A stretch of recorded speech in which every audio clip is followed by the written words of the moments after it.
அனைவருக்கும் வணக்கங்கள். நாணயங்கள் சேகரிப்பாளர்களுக்கு ஒரு நாணயமான பதிவு. அனைவருக்கும் தமிழ் புத்தாண்டு வாழ்த்துக்கள்.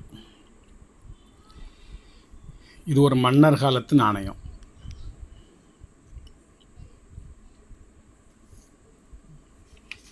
கிமு 127 to 151. குஷானா டைனாஸ்டி, கனிஷ்கர், 1வது கனிஷ்கர், முதலாம் கனிஷ்கர். இந்த நாணயம் காஷ்மீர் இஷ்யூ காப்பர் காயின். ஒவ்வொரு நாணயமும் சுமார் 3 கிராம். காஷ்மீர் வழியாக சீனாவுக்கு போகக்கூடிய ஒரு ரூட் இருக்குது. பட்டு வழிப்பாதைன்னு அதுக்கு பேர். காஷ்மீர் பட்டு வழிப்பாதை. அதுக்கு ஆங்கிலத்தில் சில்க் ட்ரேட் ரூட் காயின். அந்த வழியாக பயன்படுத்தப்பட்ட நாணயங்கள் இவை. இந்த 250 ரூபான்னு போட்டிருக்கேன்னா அதுக்கு முந்தி 1ன்னு போட்டுக்கோங்க. ஒவ்வொரு நாணயமும் 1250 ரூபா ரேட்டு. நான் கொடுக்குறது 250 ரூபா. இது கிடைக்கிற சமயம் 1-2 வாங்கி வச்சுக்கோங்க கையில். அப்புறம் இது நீங்கள் தேடினாலும் கிடைக்காது, இந்த விலைக்கு கிடைக்காது. இது நான் வாங்கிய சமயம் போட்ட ரேட்டு, அதை ஆல்டர்னேட் பண்ணலை. இதில் ஒரு பெரிய பைஜாமா அல்லது குர்தா அல்லது சிப்பா போட்டு ஃபேண்ட் போட்டு ஒரு மனிதர் நிற்பது போல தோற்றம் இருக்கும் ஒவ்வொரு நாணயத்துலேயும். பாருங்கள், தெரியுதா? ஒரு பைஜாமா குர்தா போட்ட ஒரு மனிதன் நிற்கிறாரா? 2வது காயின் நிற்கிறாரா? அப்படி நிற்கும் தோற்றத்தில் சின்ன சின்ன மாறுதல் இருக்கும். கை தூக்கி வைக்கிறது, கையை நீட்டுறது, அதில் சின்ன ஒரு அளவான மாறுதல் இருக்கும். இந்த 3வது இருக்கா? முகம் நல்லா திரும்பியிருக்கா? 4வதாக இருக்கா? 5வதை பாருங்கள். இது 6வது நாணயம். இது 7வது நாணயம். இது 8வது நாணயம். இது 9வது நாணயம். இது 10வது நாணயம். தெரியுதா? எல்லாத்துலேயுமே ஒரு மனிதன் பைஜாமா குர்தா போட்டு நிற்பது போல உங்களுக்கு தோற்றம் இருக்கும். அதான் குஷானர் ஸ்டைல், குஷானர் ஃபார்முலா, குஷானர் மெத்தடு, குஷானர் முத்திரைகள். அது 151 to 167 வரைக்கும், 63 வரைக்கும் ஆட்சி புரிஞ்சிருக்காங்க.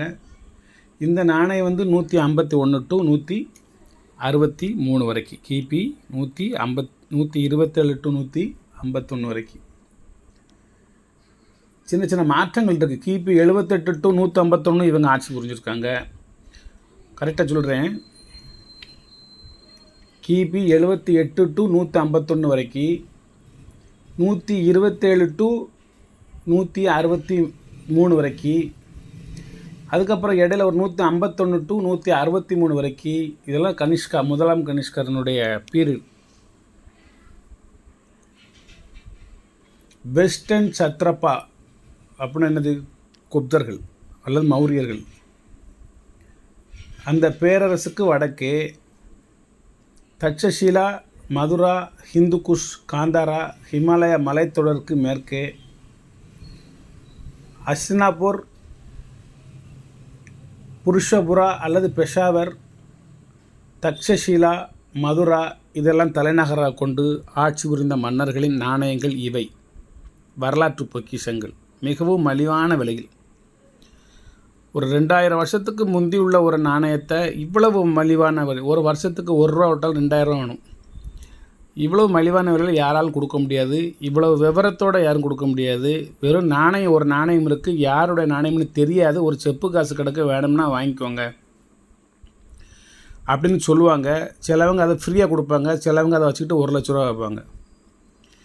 இது உங்களுக்கு முழு விவரத்தோட, ஃபுல் டீட்டெயில்ஸோட ஒரு நாணயம், உண்மையான ஒரிஜினல் நாணயம் உங்களுக்கு விலைக்கு வந்திருக்கு. கிரேக்கம், காந்தாரி, பிராகிருது, சான்ஸ்கிரிட்டு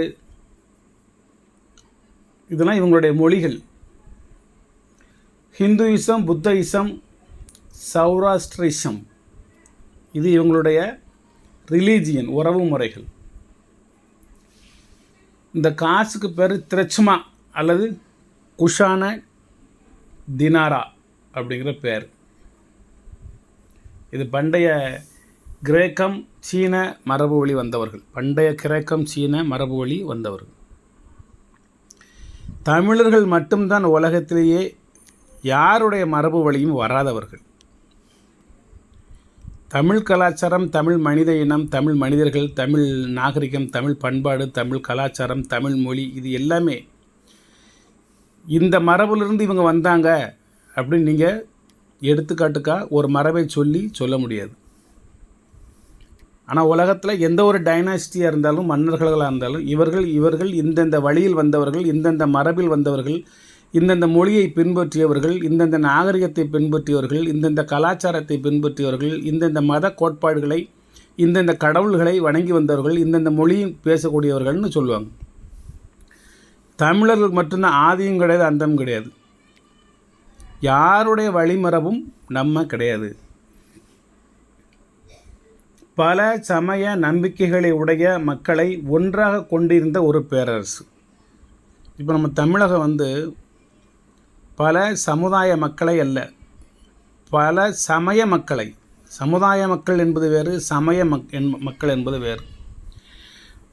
நம்ம இந்து, முஸ்லீமு, கிறிஸ்டினு, ஜெயினு, தெலுங்கு பேசக்கூடிய மக்கள், கன்னடம் பேசக்கூடிய மக்கள், உருது பேசக்கூடிய மக்கள், பார்சி மொழி பேசக்கூடிய மக்கள், அரபு பேசக்கூடிய மக்கள், ஹிந்தி பேசக்கூடிய மக்கள், எல்லாருமே ஒன்றா சேர்ந்த ஒரு நாடு. உண்மையிலே ஒரு மதச்சார்பற்ற ஒரு நாடு தமிழ்நாடு தான். நம்ம தான் எல்லாத்தையும் சேர்த்து மொத்தமாக வச்சுக்கிட்டு திராவிடர்கள்னு சொல்லி வாழ்ந்துக்கிட்டு இருக்கோம். நீங்கள் தெலுங்கில் போய் நின்று நீங்கள் திராவிடர்களாக நான் திராவிடம் இல்லைன்றுவோம், நான் தெலுங்கன் அப்படின்ட்டுருவோம். நம்ம மட்டும்தான் அந்த மாதிரி சொல்லுவோம். எல்லோரும் நம்ம அந்தளவுக்கு நம்ம ஒரு ஒற்றுமையாக, தாயா பிள்ளையாக, மாமன் மச்சானாக, சித்தப்பா மகனாக, பெரியப்பா மகனாக, அத்தை மக்கள் உறவுகளாக, மாமை மச்சா மாதிரி பழகி அப்படியே வாழ்ந்துட்டு வரோம். இந்து, முஸ்லீம், கிறிஸ்தவர் எல்லாருமே உறவு முறைகளே வாழ்ந்துட்டு வரோம். என்ன உறவு? மனித உறவு, அவ்வளோதான். மனித உறவு, மனித இனம், மனித மொழி, மனித கலாச்சாரம், மனிதர்கள், மனித தன்மை, மனிதாபிமானம், மனித நேயம், இப்படியே நம்ம வாழ்ந்துட்டு வந்துட்டுருக்கோம். நம்ம பாகுபாடே பார்க்குறதில்ல. பார்க்க சொல்லி தூண்டுறாங்க, நம்ம பார்க்குறதில்ல. இது 1ஆம் நூற்றாண்டின் தொடக்கத்தில் பாக்தீரிய நிலப்பரப்புகளில் உயேசி பழங்குடி இனத்தவர்களால் உருவாக்கப்பட்டது இந்த குஷானா டைனாஸ்டி.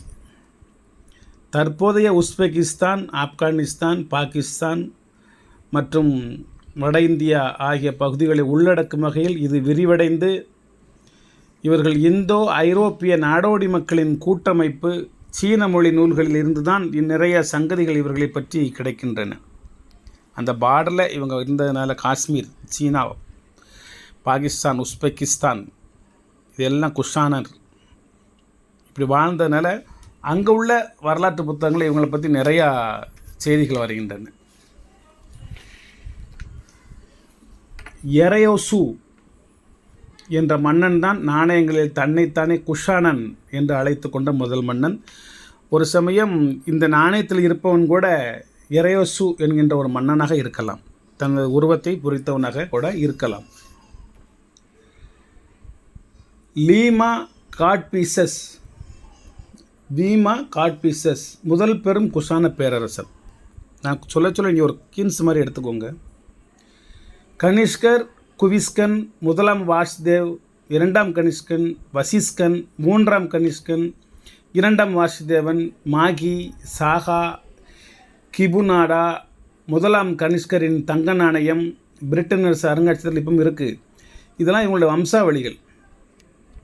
எப்படி தஞ்சை ராஜராஜன் ஆட்சி புரிந்த அந்த கோயிலை கட்டினான், கங்கை கொண்ட சோழபுரத்தில் ராஜராஜேஸ்வர சோழபுரம், அங்கே எப்படி ராஜேந்திர சோழன் கோயில் கட்டினா, அதுக்கப்புறம் தாராசுரம் ஐராவதர் வெள்ளை யானை ஐராவதீஸ்வரர் கோயிலை எப்படி 2ஆம் ராஜராஜன் கட்டினா. ஏன் 2ஆம் ராஜராஜன்? 1ஆம் ராஜராஜன் ராஜேந்திர சோழனோட அப்பா, தன் தந்தையின் பெயரை மகனுக்கு வைக்கிறான். இவனும் ஒரு சாதனை படைத்த ஒரு மன்னனாக வாழ ஆசைப்பட்டு வருங்காலத்தில் எந்த ராஜராஜன் என்ற குழப்பம் வரக்கூடாது என்பதற்காக 2ஆம் ராஜராஜன் அப்படிம்பாங்க. மதுரையில் நாயக்க மன்னர்கள் உண்டு. கிருஷ்ணப்ப நாயக்கர், 1ஆம் கிருஷ்ணப்ப நாயக்கர், 2ஆம் கிருஷ்ணப்ப நாயக்கர், வீரப்ப நாயக்கர், 1ஆம் வீரப்ப நாயக்கர், 2ஆம் வீரப்ப நாயக்கர், இவங்கெல்லாம் திருமல் நாயக்கருடைய வம்சாவளிகள், முன்னோர்கள். அது மாதிரி தஞ்சாவூரில் உண்டு. வெங்கோஜி மன்னர், சரபோஜி மன்னர், இந்த போஜி வம்சத்துக்கு முந்தி அச்சுதப்ப நாயக்கர், ரகுநாத நாயக்கர், செவ்வப்ப நாயக்கர், இது மாதிரி அங்கே ஒரு நாயக்கர் வம்சம் உண்டு. அதில் முதலாம் செவ்வப்ப நாயக்கர், இரண்டாம் செவ்வப்ப நாயக்கர்லாம் உண்டு.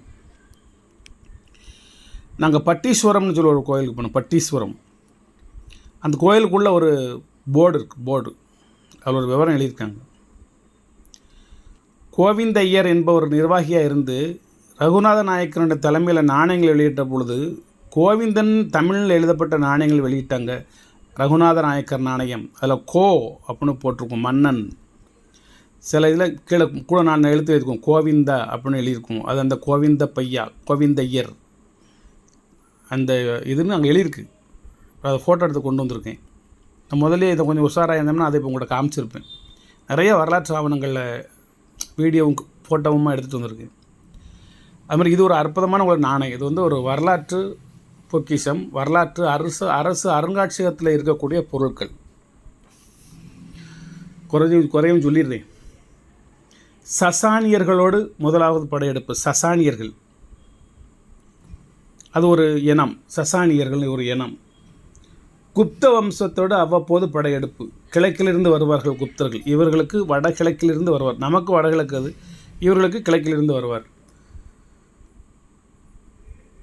குப்த வம்சம்னா உங்களுக்கு தெரியும். சந்திரகுப்தர், சமுத்திரகுப்தர், குமாரகுப்தர், இது தெரியும்.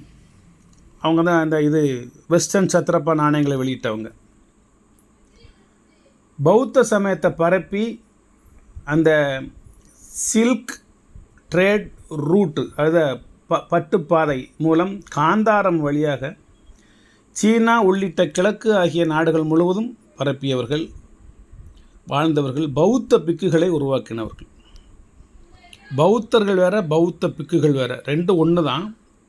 ஹிந்து மக்கள் வேறு, ஹிந்து மத துறவிகள் வேறு. ரெண்டு பேரும் ஹிந்து தான். அவங்க முற்றும் துறந்த துறவிகள் அல்லது துறவு பூண்டவர்கள். இல்லத்திலிருந்தும் துறவரம் பூணலாம். அவர்கள் தான் சால சிறந்தவர்கள். அது மாதிரி இவங்க பௌத்த பிக்குகள்னால் அந்த பௌத்த மதத்தை பரப்பக்கூடிய அந்த மனிதர்களை, துறவரம் போடக்கூடிய மனிதர்களை உருவாக்கினவங்க. கனிஷ்கரின் ஸ்தூபி பாகிஸ்தானில் ஹைபர் பக்துன்வா மாகாணத்தில் பெஷாவர் நகரத்துக்கு அருகில் ஷாஜி கி தேரி என்னும் இடத்துல பௌத்த ஸ்தூபியை நிறுவினார். கனிஷ்கர், அதுக்கு பேர் கனிஷ்கர் ஸ்தூபி. ஆனால் பௌத்த ஸ்தூபியை நிறுவியிருக்காரு, பேர் கனிஷ்கர் ஸ்தூபி. தற்போது சிதிலமடைந்து காணப்படுகிறது. அந்த ஃபோட்டோஸ் எல்லாம் நான் வச்சுருக்கேன். எல்லாமே வெப்பிலிருந்து எடுத்தது தான். அங்கேயே ஒரு பேழை கண்டுபிடிக்கப்பட்டு அதற்கு கனிஷ்கர் பேழை என்றே பெயரிட்டுள்ளார்கள். அதனுள் புத்தரின் 3 எலும்புத் துண்டுகள் இருந்தன. அது தற்போது மியான்மர் நாட்டில் மண்டலை நகரத்தின் மலைப்பகுதியில் உள்ள ஒரு புத்த விகாரில் வைக்கப்பட்டுள்ளது. புத்த மதமும் 2000 வருஷத்துக்கு முன்புள்ள ஒரு மதம்தான். தோன்றியது இந்தியா தான். அப்போ அண்டை நாடான நேபாளத்தில் உள்ள லும்பினிங்கிற ஒரு இடத்துலேருந்து தான் பிறந்து வந்து பீகார் மாநிலத்தில் உள்ள புத்த கயாங்கிற இடத்துல போதி மரத்துக்கு அடியில் அவருக்கு ஞானம் கிடைக்குது. நிறைய படிங்க. எங்கேயோ பிறந்த ஒரு மனுஷனு கூட ஹிந்து மதத்தின் மீது ஒரு ஆற்றல் உருவாகி நிறைய வித்தைகளை வித்தைகள்னால் மாயாஜால வித்தையில் நிறைய புத்தகங்கள் படித்து அறிவை வளர்த்துக்கிட்டு இந்த உலகத்துக்கு ஒரு ஆன்மீக சொற்பொழிவாற்ற அமெரிக்காவுக்கு சென்ற சிகாகோ நகருக்கு சென்ற அந்த நரேந்திரன் என்கின்ற அந்த விவேகானந்தர் கூட தமிழகத்துக்கு வந்து தான் பெரிய ஒரு மகான் ஆனார். நிறைய பேர் தமிழகத்துக்கு வந்தால் மகான் ஆகுறாங்க. தமிழகத்தில் உள்ளவங்க தான் நம்ம மகான் ஆக மாட்டோம். உலகத்தில் இந்தியாவில் மிகப்பெரிய கோடீஸ்வரங்கள், இந்து சமஸ்தானங்கள், மடாதிபதிகள், பீடாதிபதிகள், 1000 கோடி லட்சம் கோடிக்கு அதிபதியாக இருக்கக்கூடிய மக்கள் கூட விவேகானந்தரை வந்து அமெரிக்காவுக்கு சொற்பொழிவாற்ற அனுப்புவதற்கு முயற்சி செய்யவில்லை. இவர் பெரியாளாயிருவார் அப்படின்ட்டு. இந்தியாவிலேயே தென்கோடியில் உள்ள தமிழகத்தைச் சேர்ந்த தென்கிழக்கு மாவட்டமாகிய ராமநாதபுரம் மாவட்டத்தில் உள்ள மாட்சிமை தாங்கிய பாஸ்கர சேதுபதி அவர்கள் தான் விவேகானந்தரை வெளிநாட்டுக்கு அனுப்பிச்சி விட்டார். சிகாகோவுக்கு இந்து சமய சொற்பொழிவு ஆற்றுவதற்காக. அங்கே சென்று தான் இவர் என்ன பேச போகிறாருன்னு சொல்லி எல்லாரும் எந்திரிச்சு வெளியே போவையில், என் சகோதர சகோதரிகளே ஒரு நிமிஷம் நில்லுங்கன்னு சொன்னோன்னா அவ்வளோ கூட்டம் அப்படியே நின்று திரும்பி உள்ளே வந்து இருக்கைகள் அமர்ந்து இவர் பேச்ச கேட்டாங்க.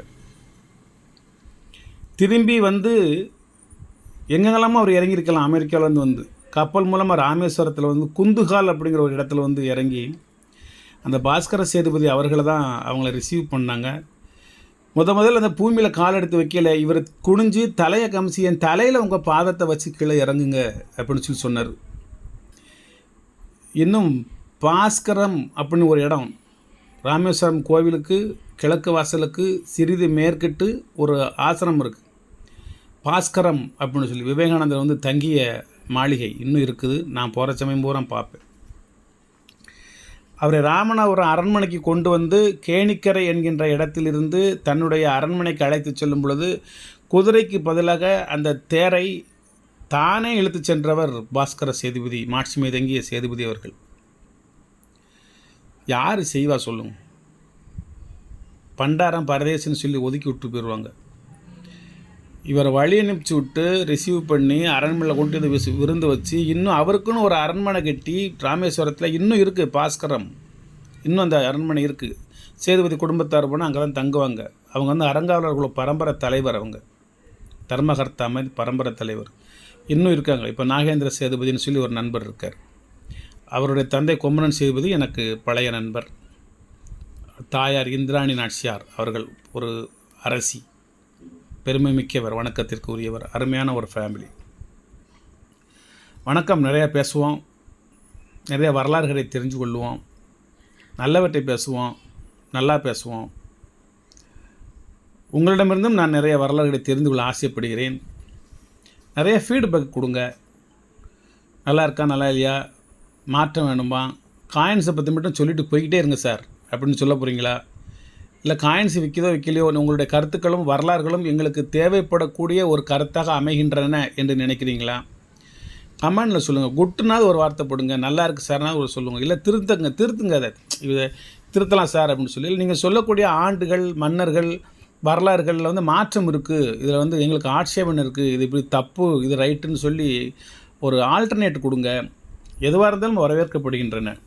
அன்பு நண்பர்களே, வாருங்கள், கருத்துக்களை பரிமாறிக்கொள்வோம்.